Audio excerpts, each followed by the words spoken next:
Well, your blockade against me is your right, but you have to enter the Chinese market to make money. Can we not propose technology for the market in exchange? Is China a Western colony should unconditionally let you come to China to sprint? Is it true that Chinese people should be sweating factories in low and medium-sized industries for exploitation? About the problem of 25% of car tariffs. Originally, 25% of China's automobile tariffs were written in black and white when joining the WTO agreement, and there should be no disputes.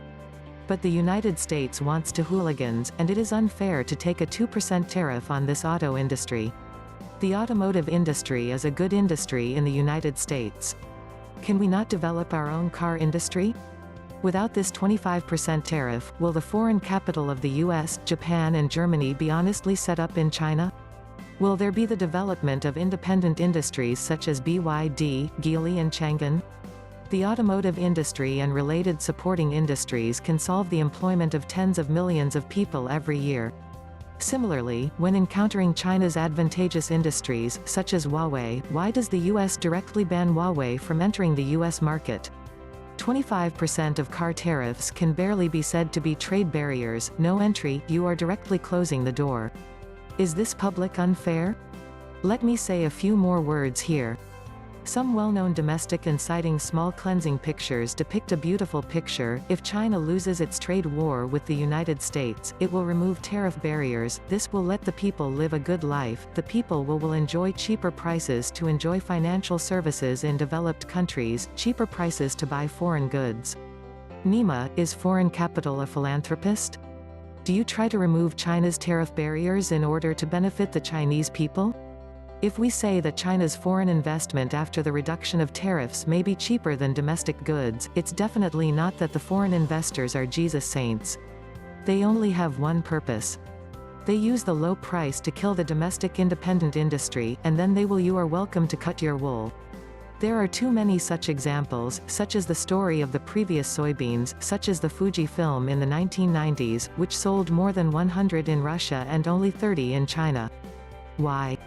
China has Leikoi, and Russia does not. A little further can be traced back to the 1940s of the Republic of China. At that time, the national government opened its doors to the United States.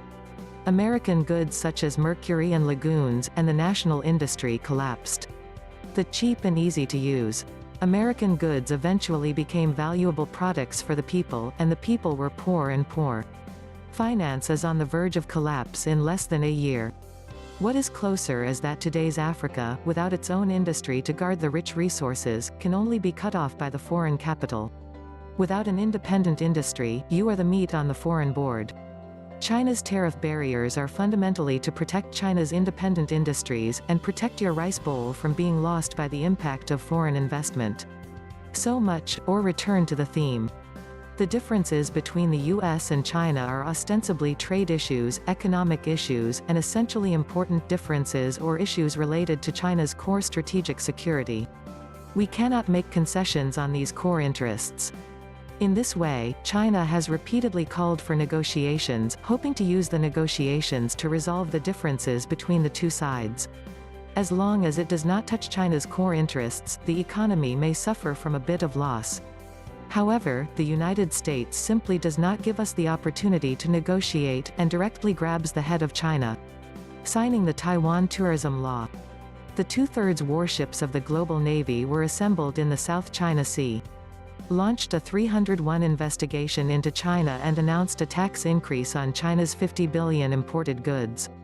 When China counterattacked, it added another 100 billion. China has no choice but to choose hard. Because we cannot accept the US request unconditionally, it is impossible to compromise on China's core interests. This is something that some spiritual Americans particularly want to see. There is a gap in the strength of China and the United States. This is a fact. However, does it mean that China and the United States broke out in a trade war, and China, like some well-known descriptions, can't be defeated? Of course not. China has the strength to fight back, and China has the opportunity to win the trade war.